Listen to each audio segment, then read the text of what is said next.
Magandang umaga po.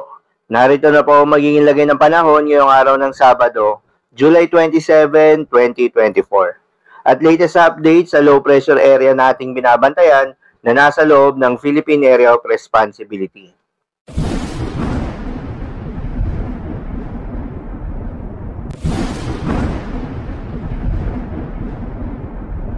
Sa kasalukuyan na tayong sa pag-asa, patuloy ang paghina nitong southwest monsoon o hangin habagat dahil na rin yan sa paghina nitong si Bagyong Karina na siyang nagpalakas noong nagdaang mga araw. Pero itong southwest monsoon ay patuloy pa rin umiiral at nakakaapekto sa may Luzon at Visayas.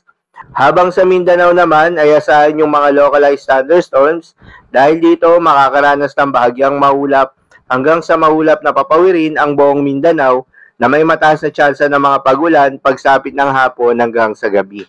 Samantala, yung binabantayan na low pressure area na nasa silangan ng Mindanao ay huling namata ng Pag-asa ang sentro nito sa layong 900 kilometers silangan ng southeastern Mindanao. Ayon sa Pag-asa, ang low pressure area na ito ay mababa pa ang tsansang maging isang ganap na bagyo sa loob ng 24 oras.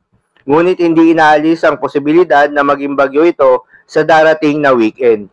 Ayon naman sa Joint Typhoon Warning Center, ang low pressure area na ito ay may katamtaman na ang tsansa na maging bagyo sa loob ng 24 oras. At kung sakaling ito ay maging isang bagyo, ito ay papangalanan ng Pag-asa na Bagyong Dindo. Posible itong lumapit sa silangang bahagi ng bansa at makaapekto sa silangang bahagi ng Luzon at Visayas sa susunod na linggo. Paalala lamang po na mga nasabing forecast ay posible pang magbago, kaya naman patuloy lamang magantabay sa mga update na ating ilalabas at ng Pag-asa. Para naman sa ating long-range forecast at ipinapakita ng forecast model na ating ginagamit, may namamataan pa rin na sama ng panahon na posibleng mabuo sa may silangang parte ng ating bansa sa mga susunod na araw. Kaya naman natin pa rin babantayan na magiging development nito kung matutuloy o hindi.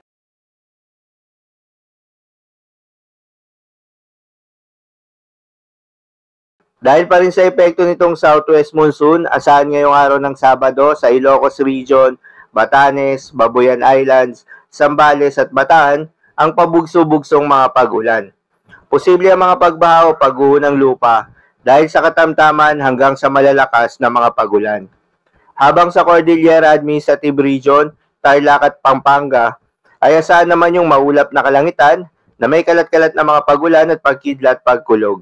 Dulot pa rin yan ng southwest monsoon. Posible rin ang mga pagbaha o pagguho ng lupa dahil sa katamtaman hanggang sa kung minsan ay malakas na pagulan. Habang sa Metro Manila, Visayas at iba pang bahagi ng Luzon ay asahan naman yung bahagyang maulap hanggang sa maulap na papawirin na may kalat-kalat na mga pagulan o pagkidlat pagkulog. Dulot pa rin yan ng southwest monsoon. Posible rin ang mga pagbaha o pagguho ng lupa during severe thunderstorms. Habang sa bahagi naman ng Mindanao ay asahan rin yung bahagyang maulap hanggang sa maulap na papawirin na may kalat-kalat na mga pagulan o pagkidlat pagkulog. Dulot naman yan ng mga localized thunderstorms. Posible rin ang mga pagbaha o pagguho ng lupa during severe thunderstorms. Pinag-iingat pa rin po yung mga kababayan natin sa mga posibleng banta ng pagbaha o pagguho ng lupa, lalong-lalo na sa mga lugar na inuulan na noong mga nakaraang araw pa. Para naman sa lagay ng mga dagat baybayin, ayon sa Pag-asa ay may nakataas pa rin na gale warning sa mga seaboards ng Batanes, northern coast of Cagayan, kabilang na ang Babuyan Islands, Ilocos Norte, Ilocos Sur, La Union at Pangasinan. Payo ng Pag-asa ay huwag munang pumalaot yung mga kababayan nating mangingisda at yung may mga maliliit na sasakyang pandagat. Dahil posible pa rin ang maalon hanggang sa napakaalon na karagatan dulot ng southwest monsoon. Habang iba yung pag-iingat naman sa nalalabing bahagi ng ating bansa dahil inaasahan pa rin yung katamtaman hanggang sa napakaalon na karagatan. So, yun lamang po para sa lagay ng panahon ngayong araw ng Sabado. Keep safe everyone.